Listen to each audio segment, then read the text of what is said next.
tous, bienvenue sur la messe retransmise sur Facebook. Nous nous mettons en présence du Seigneur au nom du Père, du Fils et du Saint-Esprit. Le Seigneur soit avec vous et avec votre esprit. Mes pensées, dit le Seigneur Dieu, sont des pensées de paix et non pas de malheur. Appelez-moi, je vous écouterai et de partout je vous rassemblerai. Préparons-nous à la célébration de cette Eucharistie en reconnaissant que nous sommes pécheurs. Je confesse à Dieu Tout-Puissant, je reconnais devant mes frères que j'ai péché en pensée, en parole, par action et par omission. Oui, j'ai vraiment péché. C'est pourquoi je supplie la Vierge Marie, les anges et tous les saints, et vous aussi, mes frères, de prier pour moi, le Seigneur notre Dieu. Que Dieu Tout-Puissant nous fasse miséricorde, qui nous pardonne nos péchés et nous conduise à la vie éternelle. Seigneur, prends pitié. Ô Christ, prends pitié. Seigneur, prends pitié. Prions. Accorde-nous, Seigneur, de trouver notre joie dans notre fidélité, car c'est un bonheur durable et profond de servir constamment le Créateur de tout bien, par Jésus le Christ, notre Seigneur et notre Dieu, qui règne avec toi dans l'unité du Saint-Esprit, maintenant et pour les siècles des siècles. Amen.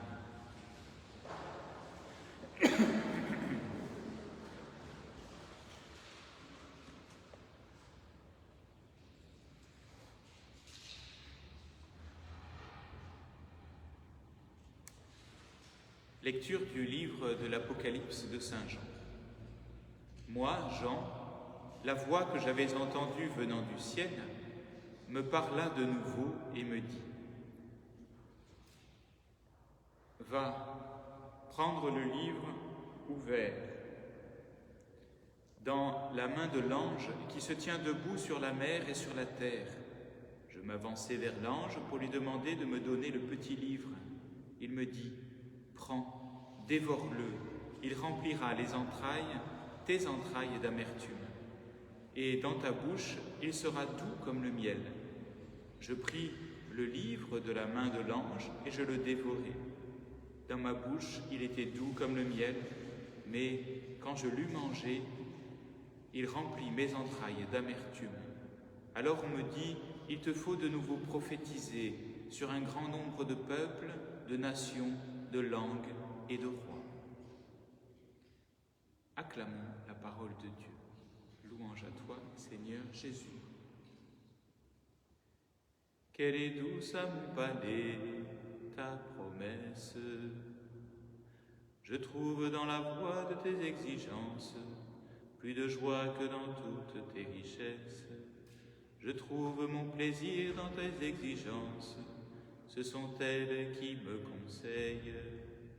Quelle est douce à mon palais ta promesse. Mon bonheur, c'est la loi de ta bouche, plus qu'un morceau d'or et d'argent. Quelle est douce à mon palais ta promesse. Le miel a moins de saveur dans ma bouche. Quelle est douce à mon palais ta promesse. Tes exigences resteront mon héritage, la joie de mon cœur. La bouche grande ouverte, j'aspire, assoiffée de tes volontés. Quelle est douce à mon palais ta promesse. Alléluia, Alléluia, Alléluia, Alléluia, Alléluia, Alléluia, Alléluia, Alléluia. Le Seigneur soit avec vous et avec votre esprit. Évangile de Jésus-Christ selon saint Luc. Gloire à toi, Seigneur. En ce temps-là, entré dans le temple, Jésus se mit à en expulser les vendeurs. Il leur déclarait : il est écrit : ma maison sera une maison de prière. Or vous en avez fait une caverne de bandits. Et il était chaque jour dans le temple pour enseigner. Les grands prêtres et les scribes, ainsi que les notables, cherchaient à le faire mourir. Mais ils ne trouvaient pas ce qu'ils pourraient faire.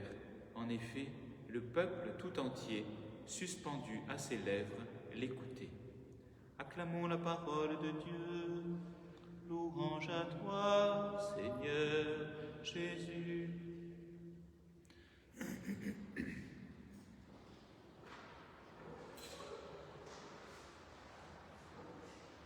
Jésus est l'archétype du prophète. Il est bien celui qui annonce la parole, celui qui la proclame à temps et à contre-temps, et qui la réalise à travers ces actes qui deviennent des signes ordinaires et extraordinaires, en particulier durant ces 3 ans de la vie publique. Ils sont les signes de l'accomplissement de ce qu'il proclame. Et voilà un peu la définition du prophète. Inspiré par Dieu, eh bien, il révèle ce que Dieu lui communique. Ce que Dieu lui communique dans le creux de son oreille, eh bien, le prophète le proclame à haute voix, en public, pour que tous puissent l'entendre, pour que tous puissent se convertir, c'est-à-dire se tourner résolument vers Dieu. Alors on peut dire, oui, mais les prophètes, ça existait il y a longtemps. Ça ne sert plus à rien aujourd'hui, est-ce qu'il y a des prophètes ? Je crois qu'il y a des prophètes. Ce n'est pas une vocation à part entière, à part peut-être dans nos églises sœurs, en particulier les églises évangéliques. Mais on peut dire qu'il y a 2 choses qui sont importantes aujourd'hui, que l'Église catholique reconnaît. La première, la plus fondamentale, c'est que nous sommes tous prophètes par notre baptême. C'est-à-dire que nous participons à l'onction du prophète, c'est-à-dire l'Esprit Saint qui imprègne notre être, notre âme, notre cœur, l'intimité de ce que nous sommes vraiment, pour que nous agissions comme des prophètes de notre temps. Et ça ne dépend pas d'un charisme. C'est tout baptisé. Alors, nous sommes aussi prêtres et rois, mais aujourd'hui, on voit plutôt la figure du prophète. Est-ce que nous croyons vraiment que nous avons reçu cette onction de prophète ?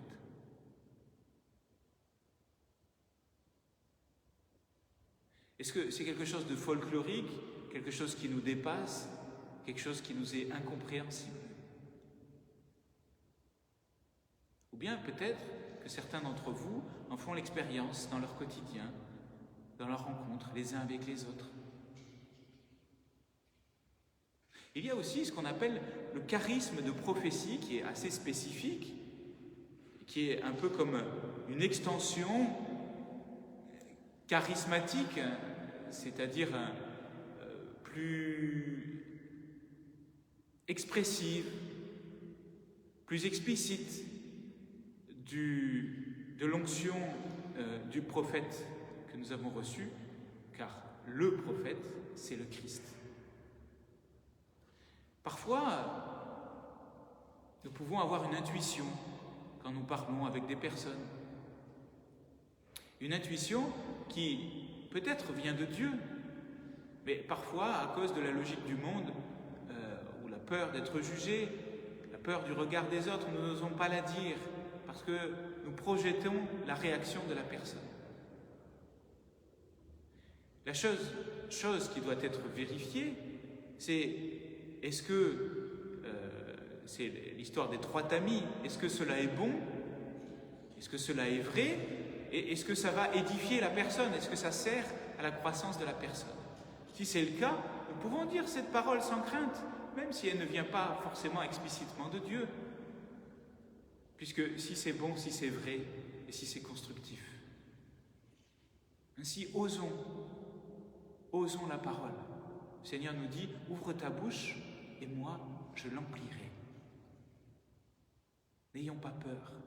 Appuyons-nous sur l'onction de l'Esprit qui nous a imprégnés à notre baptême et à notre confirmation pour accomplir notre mission de prophète.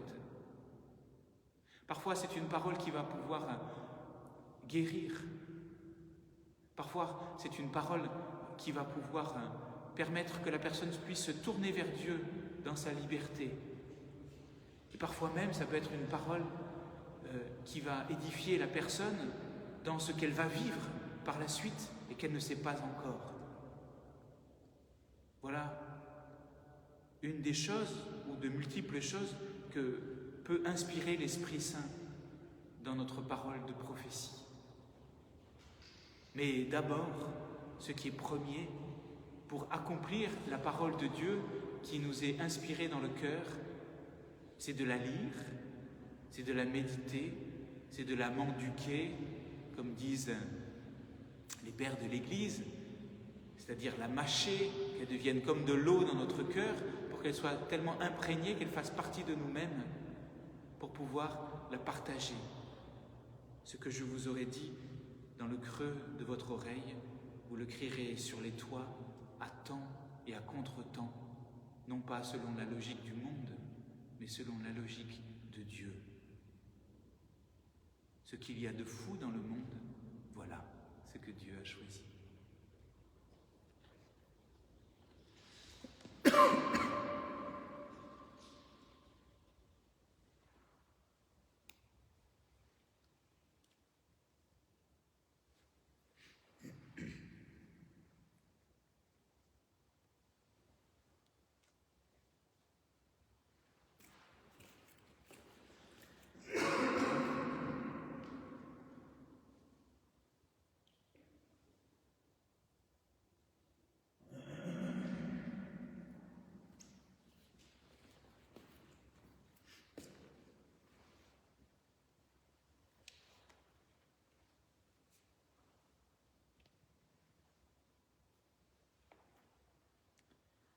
Tu es béni, Dieu de l'univers, toi qui nous donnes ce pain, fruit de la terre et du travail des hommes, nous te le présentons, deviendra le pain de la vie. Béni soit Dieu, maintenant et toujours.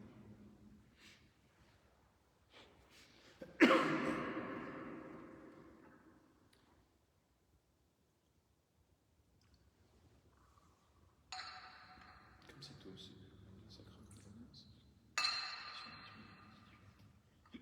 Celui qui a pris notre humain.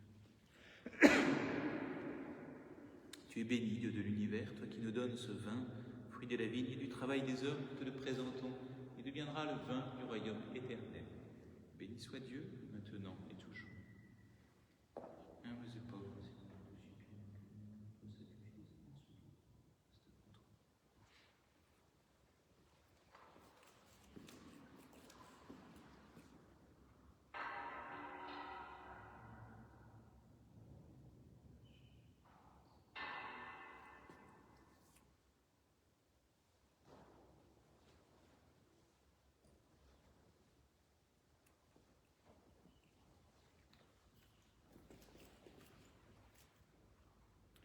Prions ensemble au moment d'offrir le sacrifice de toute l'Église, pour la gloire de Dieu et le salut du monde.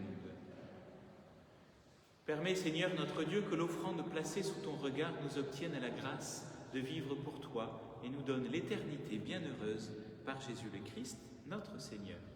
Amen. Le Seigneur soit avec vous et avec votre esprit. Élevons notre cœur, nous le tournons vers le Seigneur. Rendons grâce, Seigneur, notre Dieu, cela est juste et bon. Vraiment, il est juste et bon de te rendre gloire, de t'offrir notre action de grâce toujours et en tout lieu, à toi, Père très saint, Dieu éternel et tout-puissant. Ton amour pour le monde est si grand que tu nous as envoyé un Sauveur. Tu l'as voulu semblable aux hommes, en toutes choses, à l'exception du péché, afin d'aimer en nous ce que tu aimais en lui. Nous avions rompu ton alliance, nous la retrouvons dans l'obéissance de ton Fils. Voilà pourquoi, Seigneur, avec les anges et tous les saints, nous proclamons ta gloire en disant « Saint, Saint, Saint, le Seigneur, Dieu de l'univers, le ciel et la terre sont remplis de ta gloire. Hosanna au plus haut des cieux. Béni soit celui qui vient au nom du Seigneur. Hosanna au plus haut des cieux. »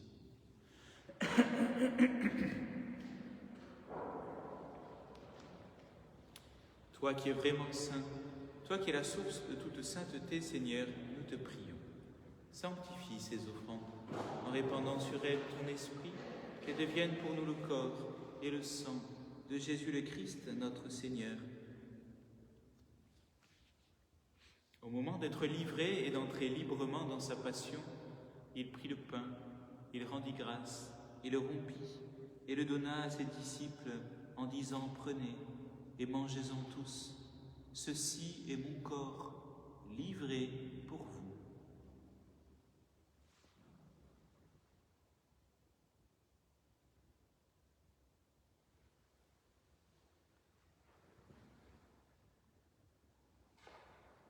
De même, à la fin du repas, il prit la coupe. De nouveau, il rendit grâce et la donna à ses disciples, en disant « Prenez et buvez-en tous, car ceci est la coupe de mon sang, le sang de l'alliance nouvelle et éternelle, qui sera versé pour vous et pour la multitude en rémission des péchés. Vous ferez cela en mémoire de moi. »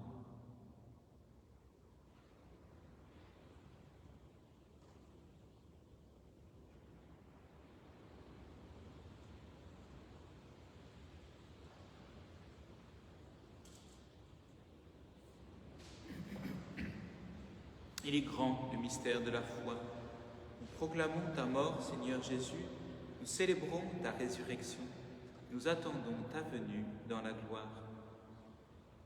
Faisant ici mémoire de la mort et de la résurrection de ton Fils, nous t'offrons, Seigneur, le pain de la vie et la coupe du salut, et nous te rendons grâce car tu nous as choisis pour servir en ta présence. Humblement, nous te demandons qu'en ayant part au corps et au sang du Christ, nous soyons rassemblés par l'Esprit Saint en un seul corps. Souviens-toi, Seigneur, de ton Église répandue à travers le monde. Fais-la grandir dans ta chasteté avec le pape François, notre évêque Dominique et tous ceux qui ont la charge de ton peuple.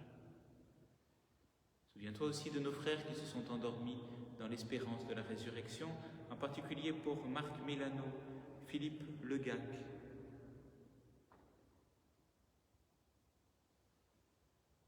Et de tous les hommes qui ont quitté cette vie, reçois-les dans ta lumière auprès de toi. Sur nous tous, enfin, nous implorons ta bonté.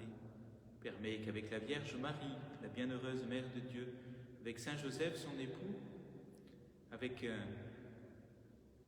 les apôtres et les saints de tous les temps qui ont vécu dans ton amitié, nous ayons part à la vie éternelle et que nous chantions ta louange par Jésus-Christ, ton Fils bien-aimé. Par lui, avec lui et en lui, à toi, Dieu le Père Tout-Puissant, dans l'unité du Saint-Esprit, tout honneur et toute gloire, pour les siècles des siècles. Amen.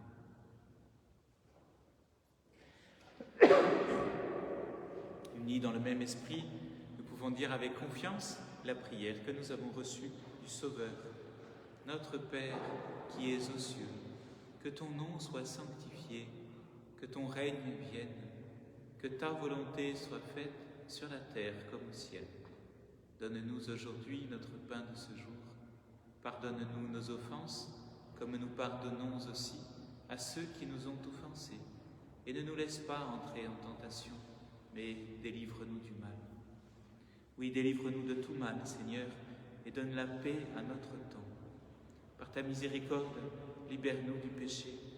Rassure-nous devant les épreuves en cette vie, où nous espérons le bonheur que tu promets et l'avènement de Jésus-Christ, notre Sauveur, car c'est à toi qu'appartiennent le règne, la puissance et la gloire pour les siècles des siècles. Seigneur Jésus-Christ, tu as dit à tes apôtres, je vous laisse la paix, je vous donne ma paix. Ne regarde pas nos péchés, mais la foi de ton Église. Pour que ta volonté s'accomplisse, donne-lui toujours cette paix et conduis-la vers l'unité parfaite, toi qui règnes pour les siècles des siècles. Que la paix du Seigneur soit toujours avec vous et avec votre esprit. Agneau de Dieu qui enlève le péché du monde, prends pitié de nous. Agneau de Dieu qui enlève le péché du monde, prends pitié de nous. Agneau de Dieu qui enlève le péché du monde, donne-nous la paix.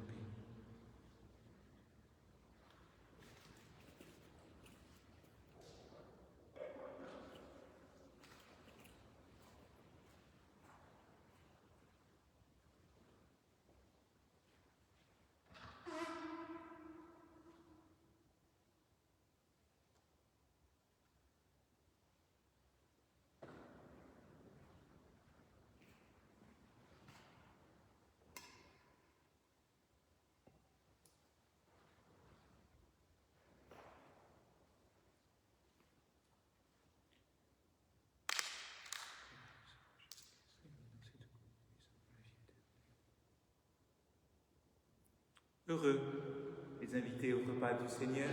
Voici l'agneau de Dieu qui enlève le péché du monde. Seigneur, je ne suis pas digne de te recevoir, mais dis seulement une parole et je serai guéri. Que le corps du Christ me garde pour la vie éternelle.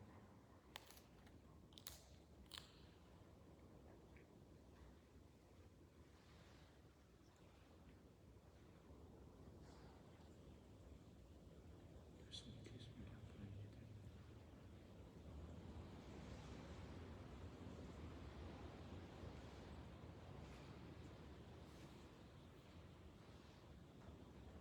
Être proche de Dieu, mettre en lui mon espoir, c'est là tout mon bonheur.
Prions le Seigneur.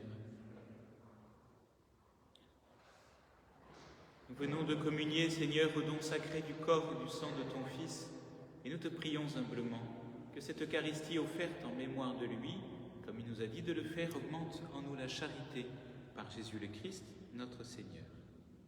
Amen. Le Seigneur soit avec vous et avec votre esprit, et que Dieu Tout-Puissant vous bénisse, lui qui est Père, Fils et Saint-Esprit.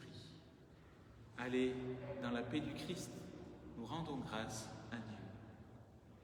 Je vous salue, Marie comblée de grâce, le Seigneur est avec vous. Vous êtes bénie entre toutes les femmes, et Jésus, votre enfant, est béni. Sainte Marie, Mère de Dieu, priez pour nous, pauvres pécheurs, maintenant et à l'heure de la mort. Amen, amen, alléluia.